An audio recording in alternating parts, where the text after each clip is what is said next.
Welcome to Decaf episode, I'm not really sure. Do you know what 47? 48 maybe?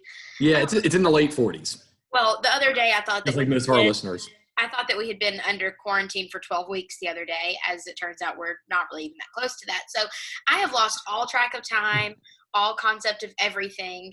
But we're still Even here. days are getting weird. I'm like, is it Tuesday? Is it Thursday? I mean, who even knows? Yesterday morning, I woke up at 6:30, and then I was like, I'll snooze my alarm. And then I woke up at 8:50. Things are just weird right now. I don't know. Yeah, Things are weird, but regardless, I think that things are about to get back to normal. Nashville is entering phase 2 starting on Monday. Monday. Yep. Yeah, And normal-ish anyway, as normal as we can get for the time being. it's true, but that means that I get to get my roots done. That means that live music, I think, is starting back up, right? I don't know. There's been I've heard of stage 4, but I think that the mayor may push it back to stage 2 because I think so many places are complaining about it. I'm not sure. It's really hard to follow. Well, tweet from Josh Breslow on WKRN. John Cooper says phase 2 of opening will begin on Memorial Day with restaurants and retail out at 75% capacity. Live Okay. music can also return to Nashville with restrictions. So work from home people still should work from home. Restaurants can dine in at 3/4 capacity.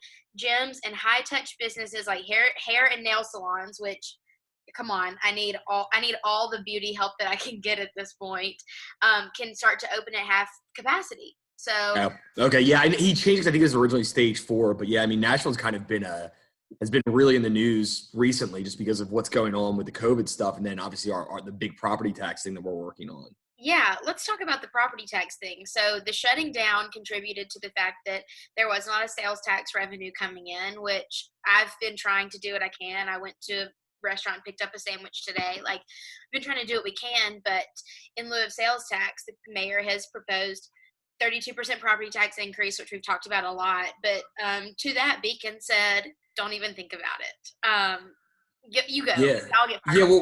Well, I'm not as smart as Ron, but Ron, our director of policy, did this incredible report. And the one graph from it has kind of gone viral on Facebook. It had so many shares, and basically it shows how much the population has grown of Nashville, how much the expenses have grown, and how much the money we're bringing in has grown. And it's like the amount of people has grown like a little bit less than 20%. The amount of money we're bringing in is up like 60%. And still we're spending way more than that. So it's like this whole idea that our financial issues, anything to do with COVID, is just, it's not based in facts. And a lot of I've seen a lot of the councilmen have had to answer for that. Like there's been people on, including liberals, who are like, hey, this seems like a real problem that everything was balanced basically in 2008. And you see this line of like, as one of the fastest growing cities in the country, you see our line going up. And then the money we're bringing in, mostly from tourism, is so much higher than that. And then the expenses are even higher than that. So it's not because more people moved in there. That's not the reason at all. It's like we have had so much more income than we have had people move in. It's because the spending is so out of control. I think that graph, which I think is in section 3 of the report, but it's also on our Facebook, is the best indication to show it's not because of the tornado and it's not because of COVID. This has been a problem that's been bubbling up for 10 years, which we kept warning about and nobody listened to us. And now finally like, well, oh, we can't look back in the past. Like, well, you should have listened to us at the time. And listen to us in the future when we tell you the same thing 5 years from now. But it's really gone viral, that post. And we've got a new report coming out. It's called When the Levee Breaks. And it's talking about when the pressure for spending and the pressure for revenue and to support big businesses like Alliance Bernstein and Amazon, and then also the pressure the city's already committed to for taxpayers, becomes so much that the dam just breaks and we don't know what to do. We can't contain it anymore. What do? We need long-term financial solutions. And Ron and Justin and Stephanie worked really hard on this. Ron, I know, has just been, I get emails from him at 11:30 at night asking for different things because he's been working so hard because he so deeply cares about the fiscal health of our city and our state. And Tennessee's doing a great job, and Nashville is doing a very poor job taking care of its finances and keeping its house in order. And so what do we do long term if we don't want to raise property taxes or we don't want to raise any taxes? No one wants that. So what is the long term scenario that we can do? Yeah, I mean, and we'll attach a report, but he does a great job laying it out. And I know that there's going to be some TV pieces on Fox 17 with Dennis Farrier kind of talking about some of the specifics in it, talking about the pensions, which he mentions, talking about the corporate welfare aspect. But there's just so much to do. And I think it should be really a warning to other cities, right, and other states to say, like, hey, we warned people about this for years. Nobody listened. Now we're in the situation. But there's a lot of cities in the country or even in the state that are not in as bad of a situation as Nashville, but are kind of starting to go that way. It's like, hey, look at this and adjust before you get to the point where we're at. Where basically the mayor's got to cut a ton, and he's still probably going to try to raise taxes. So we're just kind of at a point where we should have about $400 million in a rainy day fund is what Ron told me for a city our size. We have $12 million. I mean, that's insane. So something big needs to happen. And of course, when you let it keep, I mean, it kept rolling and rolling and rolling to the point where like it's almost impossible to fix right now. We need long-term solutions. And this is for the city in America. This is not Topeka, Kansas. You know, this is a huge city. Right. No, you're so right. Gosh, poor Topeka. You always make fun of it. Yeah, I don't know why. It just came out on the top of my tongue. I wasn't even thinking about Kansas. I love it. Well, and all that to say, and then we'll switch topics, but we posted an article about Memphis's finances versus Nashville's. Memphis isn't as bad off as Nashville is. But if other cities in the state don't learn from Nashville's mistakes, Tennessee could go from being one of the most prosperous, best funded states to down in the dumps really quickly. So one more point about that is that Memphis has done that. Memphis is like the redheaded stepchild that's always made fun of because they spend money so poorly. There's always, they always have these terrible taxpayer deals. And over the past 4 or 5 years, they've started to listen to us and they're going the other way, while Nashville has just completely ignored the fact that we have a budget crisis. They just have, kudos to Memphis that I know they're not perfect and they still have a long way to go, but they are moving in the right direction and Nashville is not.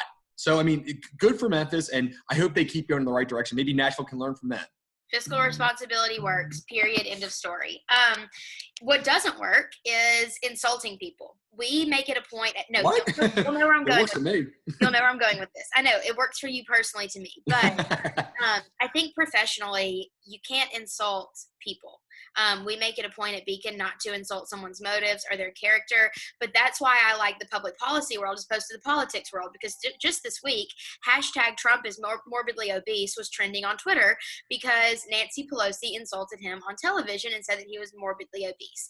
Okay, Mark told me when I told him that I wanted to talk about this that we probably had a different take on it, so I'm going to go first and then let Mark go second.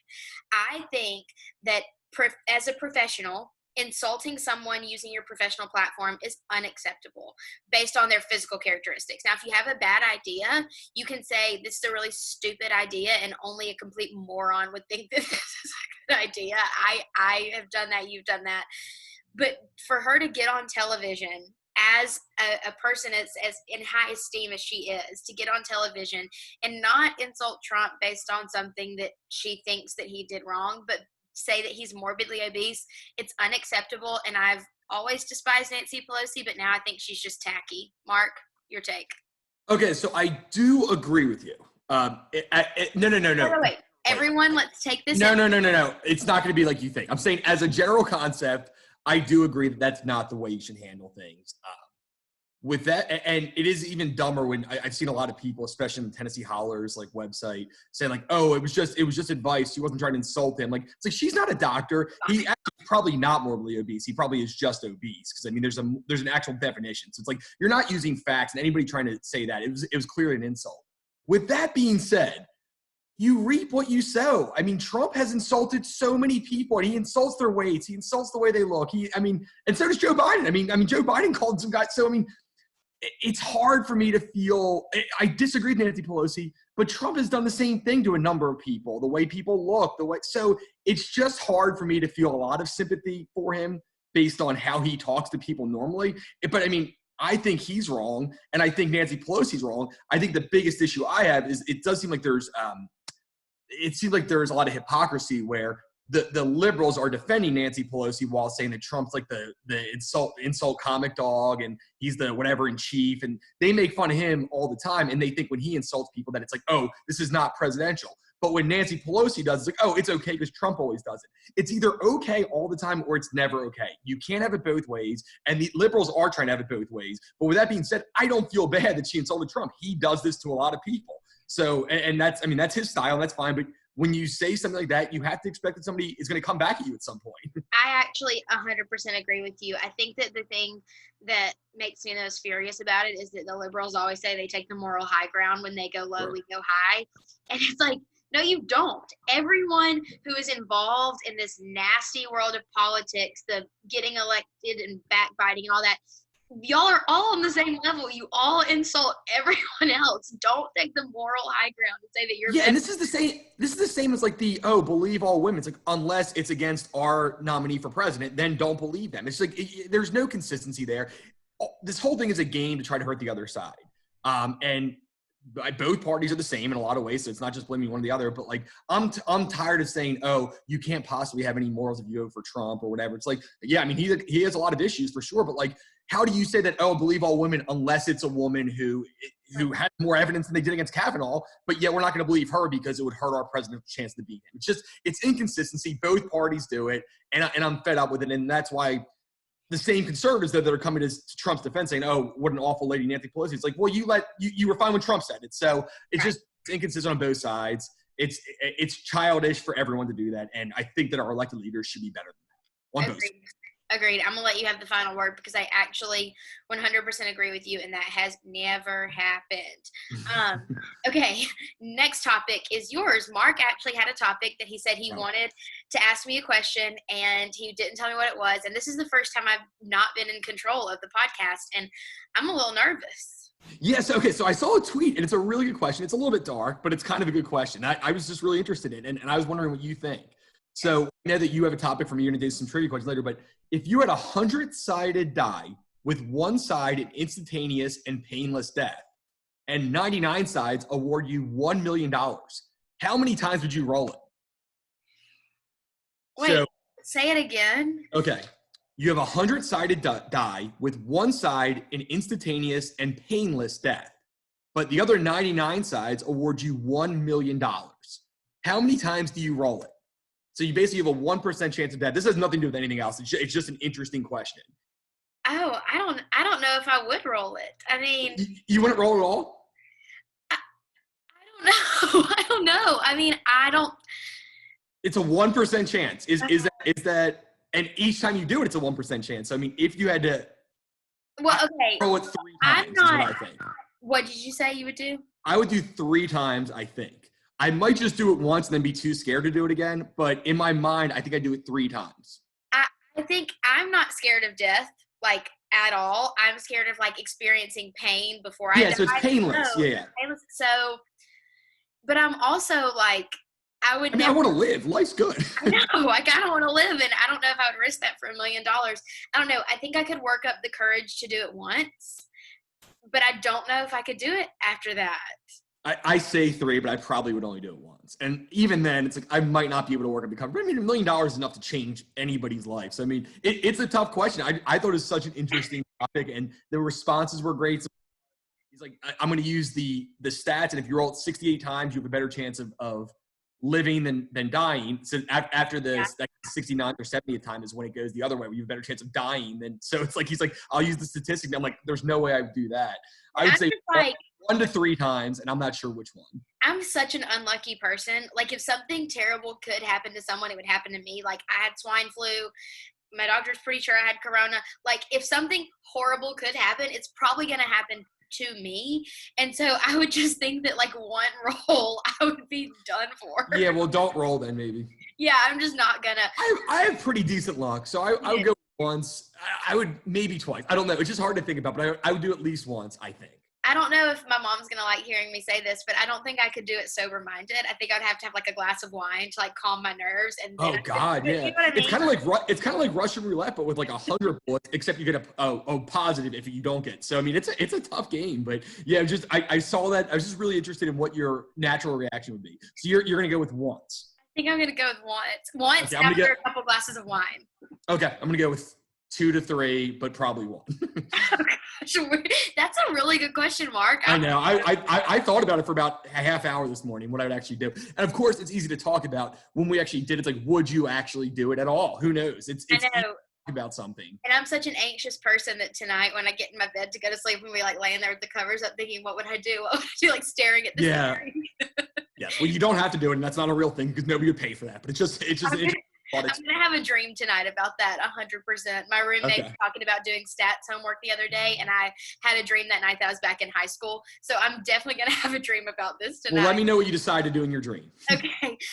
So Mark got me with the question. Now it's my turn to get him with the question. So we were talking a couple weeks ago, or maybe it was last week, about one-hit wonders, and I am going to quiz Mark on some one-hit wonders. So here are the rules. And wait, I'm really good at this too. Like, so I know a lot about bands. Now, I hope that you did mostly 90s, because before that, I'm no good. But, I did. So, okay, cool. Well, mostly 90s. Yeah. So 80s and 90s. So what I did was I Googled one-hit wonders, and I only wrote down ones that I knew the artist to without having to look. So these are only ones that I knew that I could get correct if they were asked to. Oh, I'm going to get all these right probably, because I feel like I'm way better than this at you. Okay. Way better than you at this. So I'm not better at speaking, but I am better at this game. So I bet I'll get all these. Okay. We'll see. So first one. Who is the artist that sings the Macarena? Oh, Los Del Rios. Are you kidding me? Okay. I'm not joking. I really am good at this. Yeah. That's one for Mark. Okay. Come On Eileen. Dexy's Midnight Runners. Okay. Take On Me. I'm actually good at this game. Yeah, and we did not talk about this at all before. I need to be clear. Okay. Mickey. Oh, that one's tough. Hey, Mickey, you're so fine. You're so fine. Tony Basil. Shut up. I am good at this game. Okay. Funky Town. It's a funky town. Is it Lips Inc.? Is that right? Yes. Okay. Okay. Are you impressed? This is pretty impressive. He really didn't know these before we went on. I did not. My Sharona. My Sharona. Oh, God, that's the tough one. Okay, we can come back. Okay, yeah. Okay, you know this one. We all know this one. Who Let the Dogs Out? Oh, Baja Man. Okay. You might not know this, actually. Spirit in the Sky. Oh, man. It's an older one. I know The Spirit in the Sky. It was on the Remember the Titans soundtrack. Yeah. I think I'll know if I hear it. I don't think I'll get that one, though. Okay, we can come back. You know this one. Achy Breaky Heart. Yeah, Billy Ray Cyrus. Okay. My boy. Mambo Number 5. Lou Bega. Love Lou Bega. Big Lou Bega fan. And you know this one because this was the first one that I said when we talked about this. Tub Thumping. Oh, yeah, Chumbawamba. You thought Chumbawamba was a band, so hold on. I don't think I'm going to get Spirit in the Sky, but I do think I can get My Sharona. Wasn't the people that does it start with an R or not? No, it starts with a K. Didn't they have like square things in their head or something? Oh my God. I have no idea about that. It's a band, right? Yeah. I'm going to kill myself. I can't remember this one. Give up if you got to give up. No, give me 2 seconds. You're going to have to tell me. I do know it, though. It's called The Knack. The Knack! Yes! Haha. I did know that one. I think it's even on my iPod. So I did like what? It was about 10 for 12? Yeah, you got 1, 2, 3, 4, 5, 6, 7, 8, 9. You got 9. And then Norman Greenbaum sings Spirit in the Sky. I would have never gotten that one. I knew all the other ones, though. Yeah, you killed it. That was awesome. We should do the other way next, because I know so many just off the top of my head that I should quiz you. I bet you won't get more than 50%. No, definitely not. I would never do that. So you knew that Norman Greenbaum one? Yeah, just because he was on the Remember the Titans soundtrack, and that was like, I used to listen to that soundtrack all the time, like getting ready for football season in my car. It's a great song. I never even heard his name, so I know this song, but I never even got his name. So well, the Dexy's Runners one was the most impressive, I think. The which one? Dexy's Midnight Runners. No, Mickey by Tony Basil. Oh, that was really good. Yeah, I remember the video, and that was like in the top, like the most awesomely bad songs of the '80s. So I watched all that VH1 stuff. So yeah, I remember the cheerleading outfit. I remember it all. So. Well, remember it was at the very end of Bring It On during the credits, and they were all out on the blue mat. I never watched all Bring It On. I know. I'm sorry. I know some of the songs from it. I did not. We're gonna have to have an intervention. I shouldn't be sorry. That's probably a terrible movie. This was fun. So we need to do another game next week, another deep thinking question, another game. If you're listening to this and you have a game that you want us to play, let us know because this is fun for us. So I like this. Yeah. So, okay, well, sounds good. Well, I guess we'll see everyone next week and hopefully we'll have more one-hit wonders. Yes, always with one-hit wonders. Thanks, guys. See you next week.